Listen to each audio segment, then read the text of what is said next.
Ndugu yangu Satibi, Satura, uko bien? Okay. Na kuya tena kukushauri ndugu yangu. Hii ni shauri ya mwisho. Mario, sitakushauria tena ukiendelea Mario kudekone, mimi sitakushauria tena. Hii ndio shauri ya mwisho. Na kuya kukushauria shauri ya mwisho mara hiyo. Unajua uko star. Na gisi uko star, yatakiwa kuwe na mshimamo. Ukiamua kusema hivi, ikuwe vile vile. Ukiamua kukatala kitu, kikatale bikuwe hivyo hivyo. Si ndio? Nikwambia kosa yenyewe ulifanya. Kosa yenyewe ulifanya ni hii. Sasa kwa airport banakuuliza kuhusu Mr. Champagne, unakatala kabisa, afu kajibia na hasira. Sitaki muniuze vya Mr. Champagne, sitaki. Na sitaki hata muweke picha ya mimi na Mr. Champagne.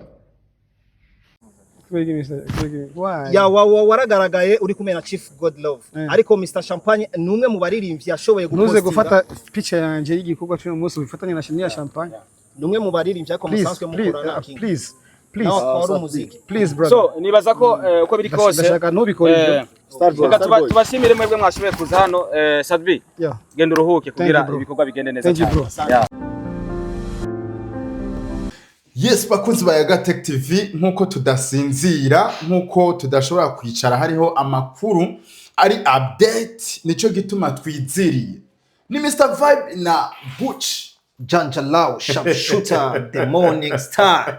Gisagara ngo turagituriye. Ibana msanze. Gisagara ngo kirabaye, gisagara ngo chama beef. Byase yuko twicara kuko abafansi abakunzi bacu baguma tubaza ibibazo bikomeye cyane. Kabisa. Msanze. Nizere yuko ugiye kwishura ibibazo ngiye ko kubaza nawe. Ebana kwanza James Fresh ndashima abakunzi wa Yagatech TV nako batagira bwira batwereka urukundo rwabo badufitiye kandi ni ikintu twokwishimira sana baradusupportinga kandi baranabitwereka. Yes of course. Kongera tuna bifuriza imigisha myinshi abafanzi bacu. Yes, tubwire ko nk'umujyi w'igisahira bamaze kubona video zibiri ya Mr. Champagne ndetse nande na Satbi Bizmana Bakar Karum Satura mwenyewe King wa Buja Piano. Mr. Champagne ni video yakoze inyuma ya video yakoze dimanche le 12 igihe uja kwakira Satbi. Ubone yuko Mr. Champagne yabyishuye inyuma yaho Satbi nawe avuze amajambo ubone yuko agize iki akomeye. Ariko yishura Mr. Champagne avuga ngo ntiwari gutuma abantu sinzi uraza kubyinjiramo mu kanya. Rero Mr. Champagne nawe yari karasigura avuga yuko bokubahana n'ibindi ubona yuko bino bintu tutabirabiye hafi bishobora kuba ari ibintu bikomeye cyane. Rero cyamvuga ngo ngoma ndakwegera. Hari abantu baje babaza mbega gucika ikibazo akibajije agikuye he kwera iki akibajije Satbi akacagira ishavu akacamera nkaho umengo agomba kumuburizamo. Yes, cyamvuga ati rero reka ndamuzane Gucci nk'umuntu vyega kuko nanje kubisasangura jenyene vyari kugorana. Sasa kaze wishure bino bibazo mbega vyavuye hehe kugira ushobore kubaza kiye kibazo canke muri kano kanya aho bigeze mbega ware bikeka yuko vyari bikwiye kugira hano. Kaze Mr. Vibe kugira ninjiriremo kwanza gato kuri ico kibazo mbajije ni Bizmana Abakar Karum ari we Sadbi aho yaramaziye igihe imisi atari mike cyane abarizwa mu gihugu kibanyi ca Tanzania aho yari mu rugendo rw'akazi mu bintu byinshi bitandukanye. Sadbi yarakoze ama interview atandukanye yarashoye kubonana n'abantu bakomakomeye ari muri Tanzania aho twovuga yuko Sadbi yaronse n'amahigwe yo kubonana n'umwe mu ba influencer bakomeye cyane anavugwa ko n'amajambo menshi cyane atandukanye. Uyo nawe ninde? Uyo nawe ni Chief Godlove.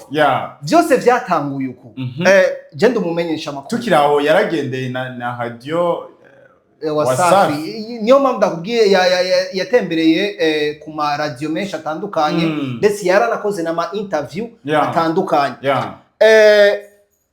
Sadbi aho vyatanguriye vyose urazi je ndumumenyesha makuru kandi umumenyesha makuru aragerageza uko ashoboye kose kugira arondere inkuru zitandukanye hirya no hino. Sadbi amaze kugaragaza video ari kumwe na Chief Godlove aho yaragiye kumutemberera ntituzi icari cyamujyanyeyo Sadbi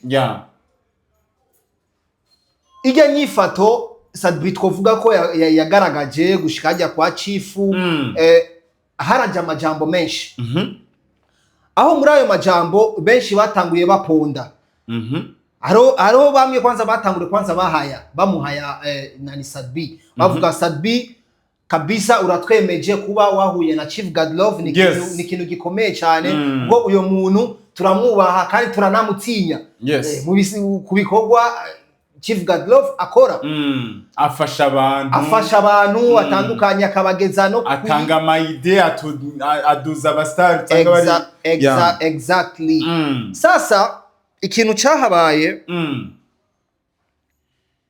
Mr Champagne vyaramwanse munda amaze kubona ijya video ya Sadbi ariko Chief Godlove kujya kuntu Sadbi yerekana imiduga Chief Godlove akerekana ndikwa Chief Godlove nakiriwe neza abona byaboneka yuko abinezererewe cyane kabisa namwe muri video mwarabibonye ikintu rero nabonye nk'umumenyesha makuru cyandakizana abandi batarakizana ni post Mr Champagne yaciye postinga kuri Facebook yiwe Sadbi akiri hehe muri Tanzania kwa Chief Godlove Mr Champagne acha postinga video ari kumwe na Mwijaku wo muri Tanzania acavuga bino bintu muri ko murakora jewe nabikoze mu myaka yahera urumva igihe je nabikora mwarampinga Mr Champagne abwira abafana urumva abwira abafana ariko abo bafana bariko bakompara ivya Mr Champagne n'ivya Sadbi Champagne acababwira je igihe kiwanje mwaraponze cyane ngo ndiko ndamanura brand yanje ngo ndiko ndagerageza ngo kwiyegereza cyane abatanzania mu gihe ngo ndi umustar akomeye kandi basanzwe banzi ariko uyu munsi turamubona Sadbi ariko arakora bijya nyene je nakora kijya gihe ubu mwebwe ico gihe jewe sorry gato ico gihe mwebwe mwavuga yuko jewe ndiko ndagira shobo mu Giswahili bavyita shobo yani gushoboka umuntu ashobora kuba akurenze ukamyereka nko kumengo n'umuntu watari kugira umusegeremo niko nkeka twovyita baratumara muri yo mvugo Champagne bacavuga nti kubera iki none jewe mwamponda biboneka yuko je mwari mumfitiye jaloux kubera iki Sadbi ubaraka arabikora muri ko muramuhaya mukamutera amashugwe ntihagire ico muvuga kandi yahatarishije none kubera iki jewe nabikoze jewe mugaca mumponda abo si twebwe turabivuga ninde Mr Champagne ni Mr Champagne wagarutse rero ku kibazo wabajije cyabereye he ku kibuga c'indege tugiye kumwakira Sadbi je nkumumenyesha makuru inkuru ndayizana kujya nyene mba nayibonye mvuze naho ngo nongereze mutuntu ni kugira inkuru igirene iryohe kandi sikosa Sadbi baramubajije ibibazo byinshi bitandukanye aho na jewe muri ivyo bibazo byinshi hariho bimwe na bimubajije byerekeranye n'umuziki bimwe namubajije arico namubajije ndamubaza mu rugendo wari urimo bizogirira iki akamaro ni inyungu zihe tuzoronka bivuye muri urwo rugendo kwawe amubaza ibi bya Freemason bamuvuga ko byose cyaninjiriramo rero icyo cya Mr Champagne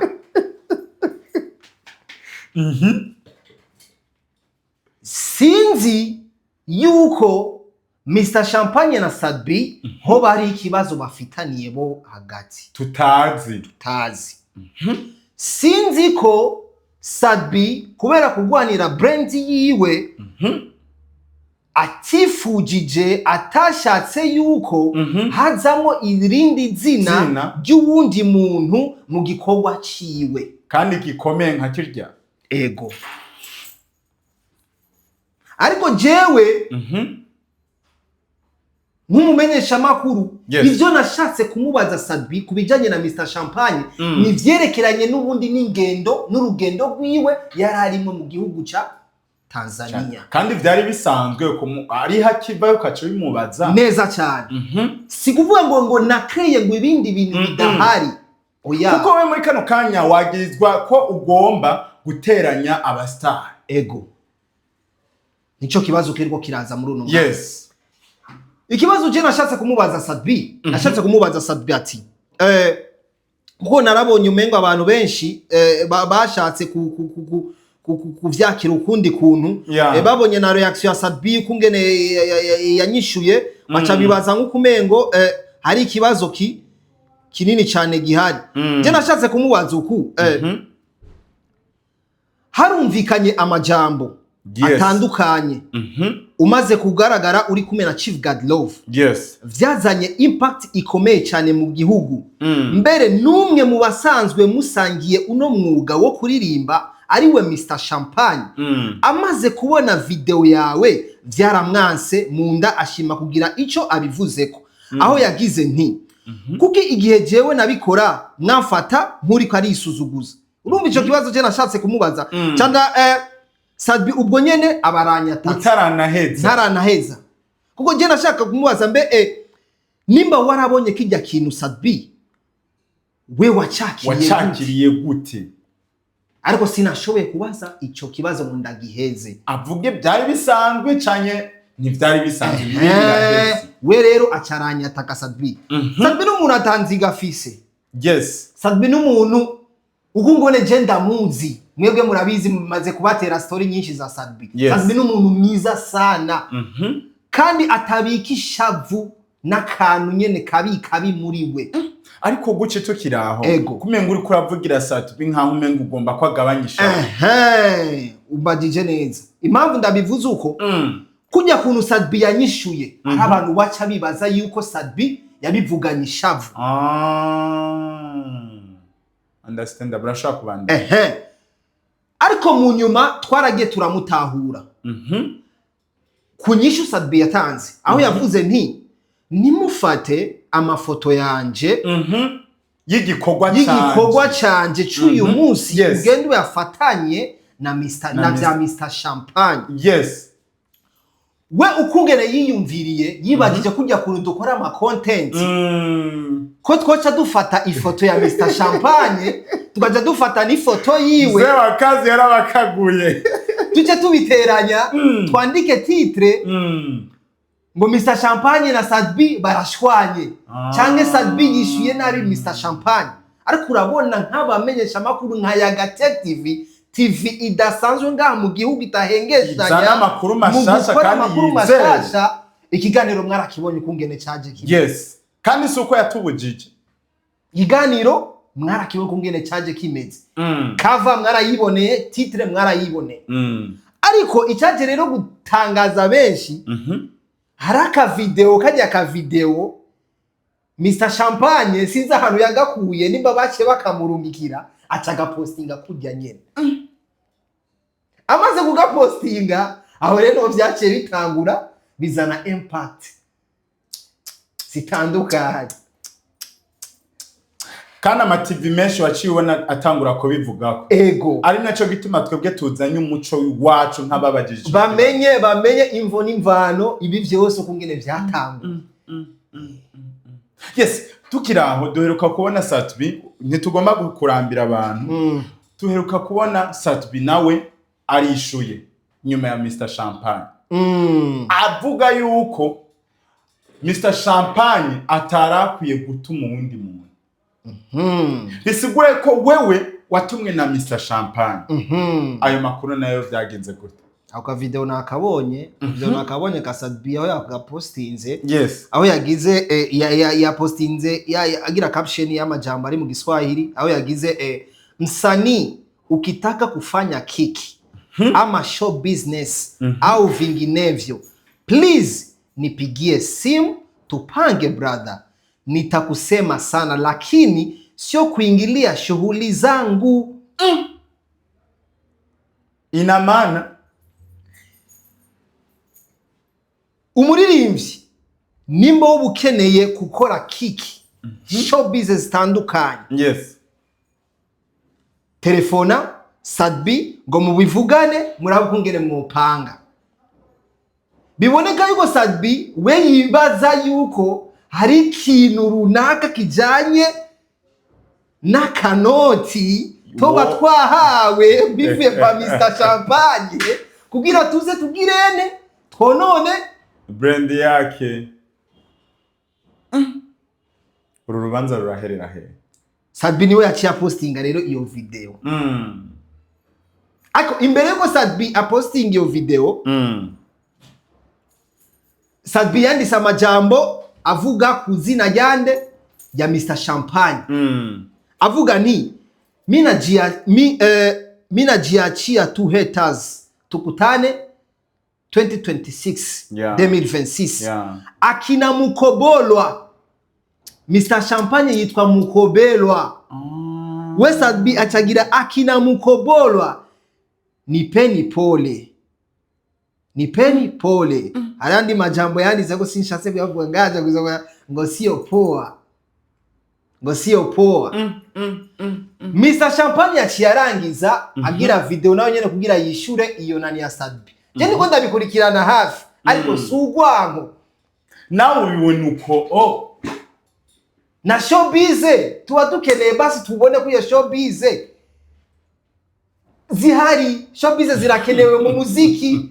Nitujyame Nitusinzi ego. Ako ntibabishiremo inzigo. Ariko ikibazo kica kiza ngaha ni kimwe. Eske hagati ya Sadbi na Mr Champagne hoba hariho beef hagati ya twebwe tutazi. Nico kibazo rero. Mwibuke ko Mr Champagne hari ikintu agomba kurekura muri December. Ni umengo afise concert. Yes. Le 12-12. Mbega ntivyo bari vyari kararekuriramo kugira aronke inzira ya show yiwe. Kubera hari umufana ya posting yagize commentaire kuri ya video ya mbere Mr Champagne yavuze ngo muko na macollaboration yenu njo munaona muanzie ku blend ya beef mie nishabashitukia. Unasikia? Ariko ni question mark. Kwe ntavyo tuzi. Yes. Ariko beef iriho. Nimba beef ihari barashimye kwitunyegeza kugira ntitwimenye. Atayi hari naho hoba hari igikorwa bagomba gukorana.